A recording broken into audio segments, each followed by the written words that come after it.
It was a dark and stormy night, with heavy clouds covering the sky and distant thunder echoing on the horizon. Emily, a young college student, was exhausted after a long study session in the library.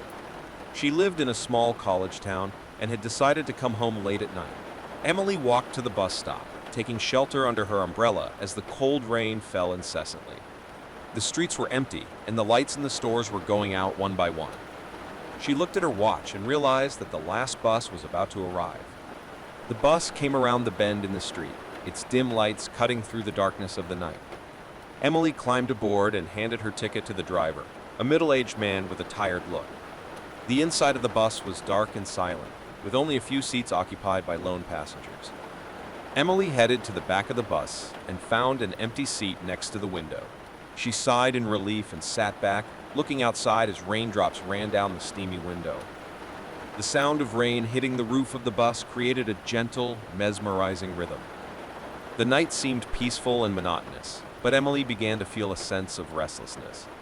She looked around and noticed that there weren't many passengers on board, just a few tired, indifferent faces. The driver was focused on the road, his hands firmly gripping the steering wheel. Emily tried to ignore her discomfort and focused on her phone, checking texts and social media. However, the feeling that something was wrong did not leave her. As the bus continued its evening journey, Emily realized that it was not following the usual route to her home. She looked out the window and saw that the streets they passed were unfamiliar to her. Her uneasiness turned into concern. "Sir, I'm sorry, but I think we're going in the wrong direction," she called to the driver, trying to remain calm. The driver did not respond. He remained silent, his gaze fixed on the dark road ahead. Emily's uneasiness grew. She tried to focus on her breathing and told herself that she was exaggerating, that maybe the driver was just avoiding a traffic jam or a roadblock. However, when the bus continued moving forward and Emily didn't recognize any of the familiar landmarks that were supposed to take her home, fear began to creep into her mind. She knew something was definitely wrong. Emily's uneasiness only grew as the bus advanced through unfamiliar and dark streets.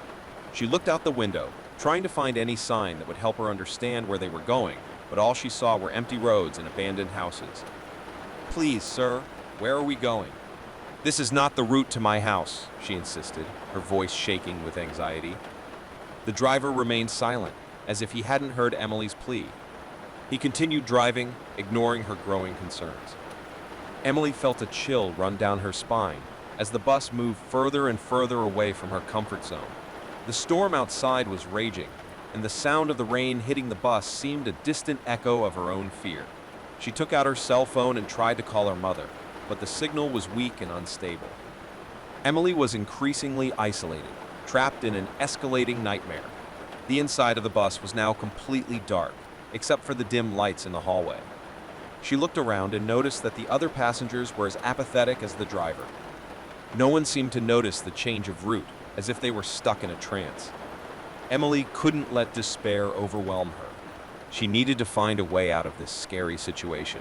She decided to approach the driver once again, determined to get answers. "Sir, please tell me where we're going." "I need to get home," Emily begged.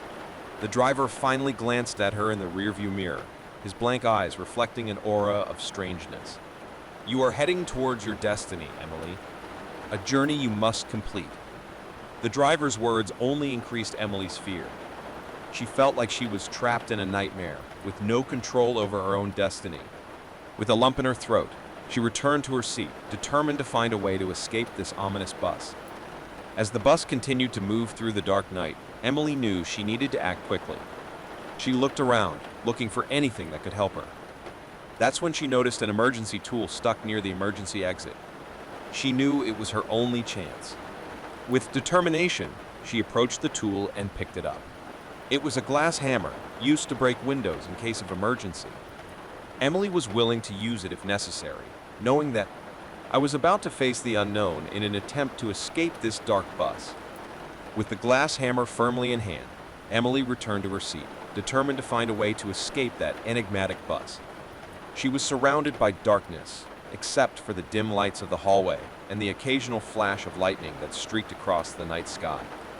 Anxiety and fear were beginning to consume her, but Emily knew she couldn't allow these emotions to overwhelm her. She wondered what had happened to the driver and why he was taking all the passengers to an unknown destination. The storm outside seemed to echo his growing sense of despair. As the bus continued its journey, Emily realized that there were no more stops planned. They were going deeper and deeper into the darkness, moving away from the city and civilization. She knew she needed to act before it was too late.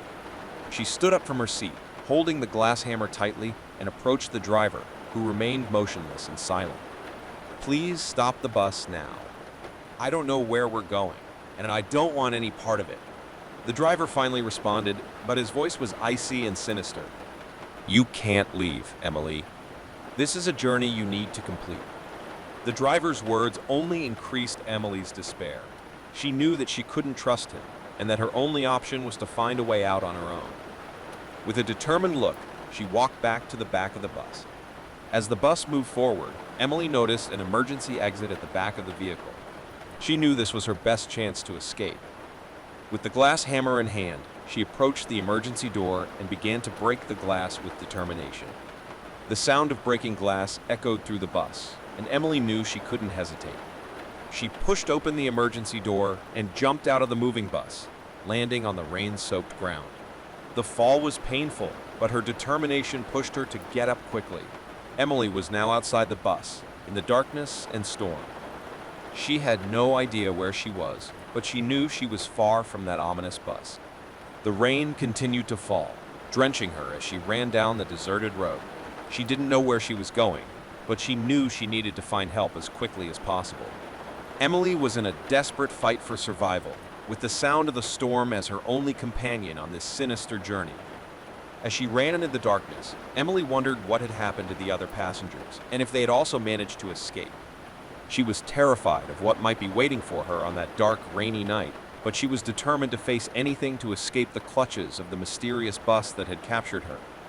As Emily continued to run down the dark, soggy road, the rain fell mercilessly on her. Each step took her further away from the enigmatic bus, but also left her more isolated on that stormy night. She was desperate, having no idea where she was going or how she would find help. Lightning continued to tear across the sky, casting brief flashes of light that revealed a desolate landscape. Emily felt like she was in a nightmare that she couldn't wake up from. Her heart beat wildly, and fear drove her forward.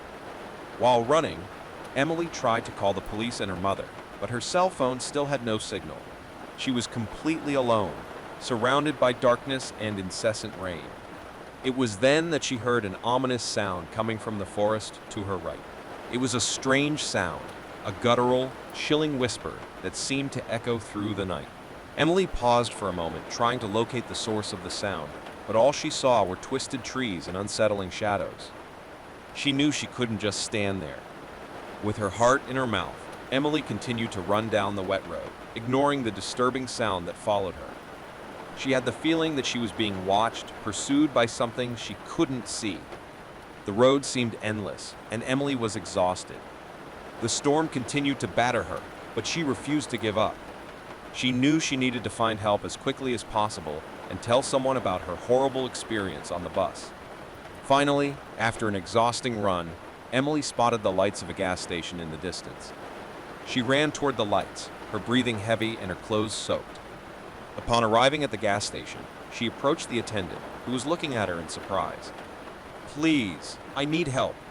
I was chased by a strange bus, and I don't know what happened to the other passengers." "Please call the police," Emily begged. The gas station attendant immediately picked up the phone and called the police, while Emily described her terrifying journey. She explained how the bus had taken her far from her route and how she had managed to escape through the storm.